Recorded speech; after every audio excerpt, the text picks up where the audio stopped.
Welcome to this explainer. If you're currently studying for your GCSEs and you are tackling the Component 1 Good and Evil section, well, you are in exactly the right place. You can consider this your ultimate revision guide for literally one of theology's absolute biggest mysteries. I'm so excited to guide you through this material today because, let's be real, this topic is just fascinating. We're going to break down some major philosophical and theological ideas and make sure you have everything you need to completely ace your exams. All right, let's jump right in. So it all starts with this one massive fundamental question. If God is good, where does evil come from? This is the core mystery we are trying to solve here. Think about it. If an all-powerful, all-loving God created the universe, why is there pain? Why is there suffering?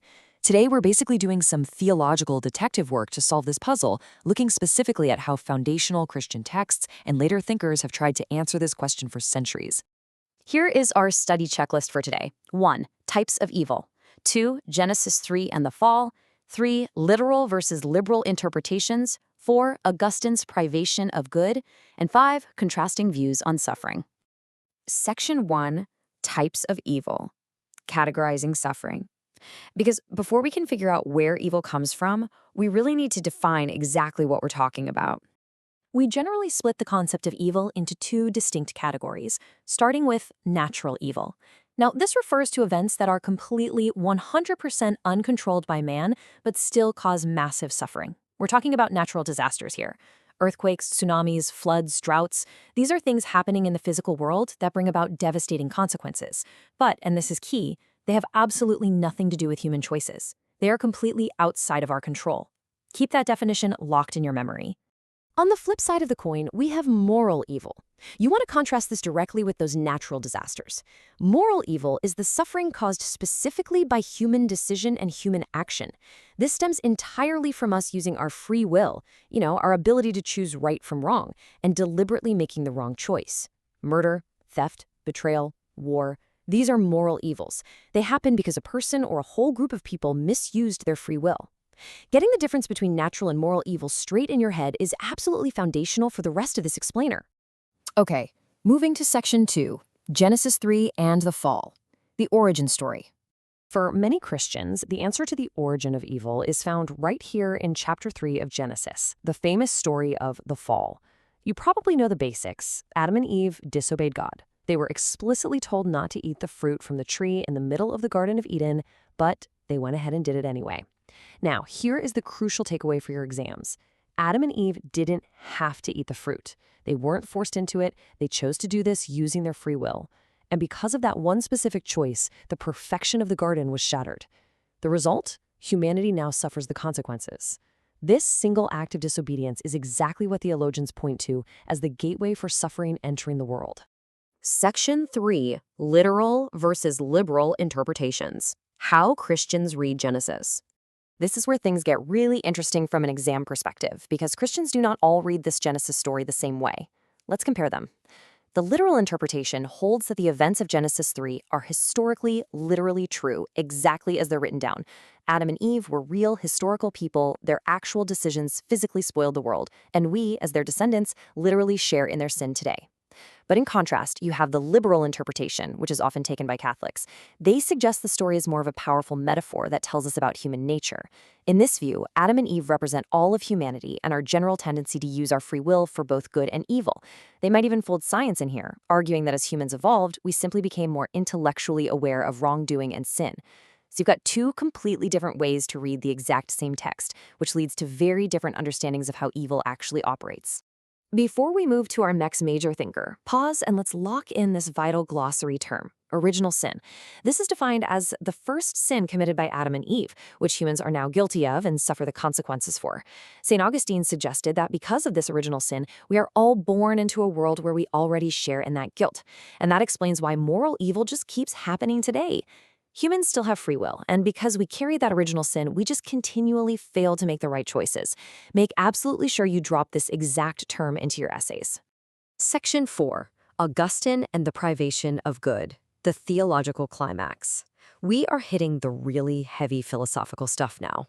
St. Augustine is a massive figure for this topic, so let's break down his core teachings. First up, Augustine states absolutely that God only created good. Okay, but if God only creates good things, how on earth can evil exist?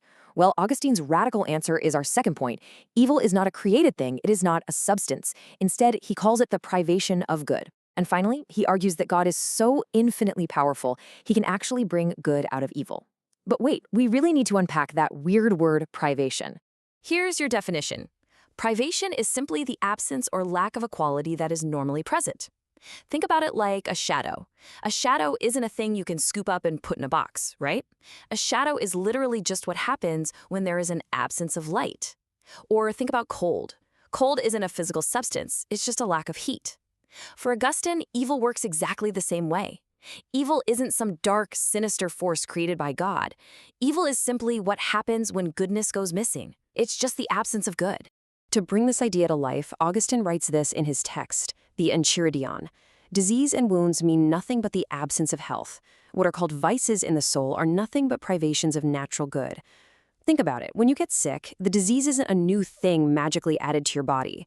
Sickness is just your body losing its health. When you are cured, the disease doesn't pack its bags and go live somewhere else. It just ceases to exist because your health has returned. He applies this perfectly to the human soul. Bad choices and evil actions are simply moments where the soul lacks its natural goodness. Guys, this is such a powerful analogy to drop into your exam. Finally, Section 5, Contrasting Views on Suffering.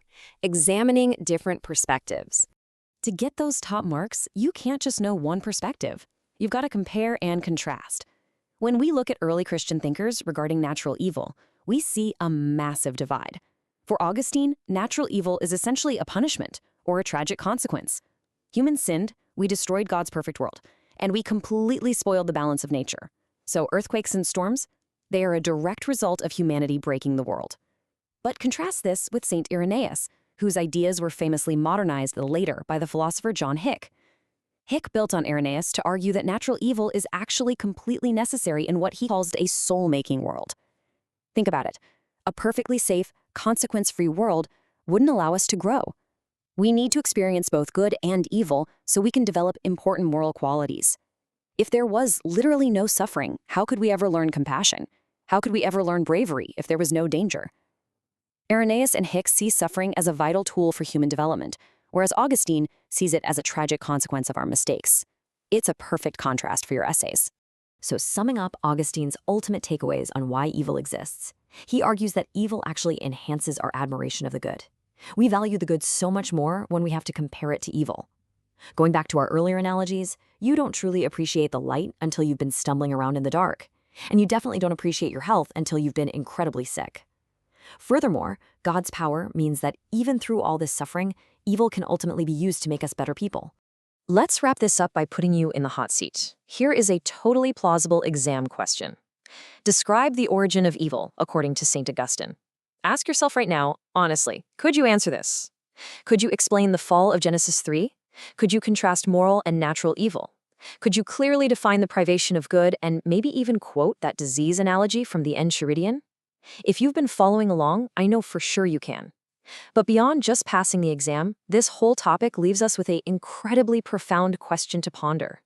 If our suffering is truly just the shadow of our free will, does that make our pain a tragedy? Or is it simply the necessary price of our freedom?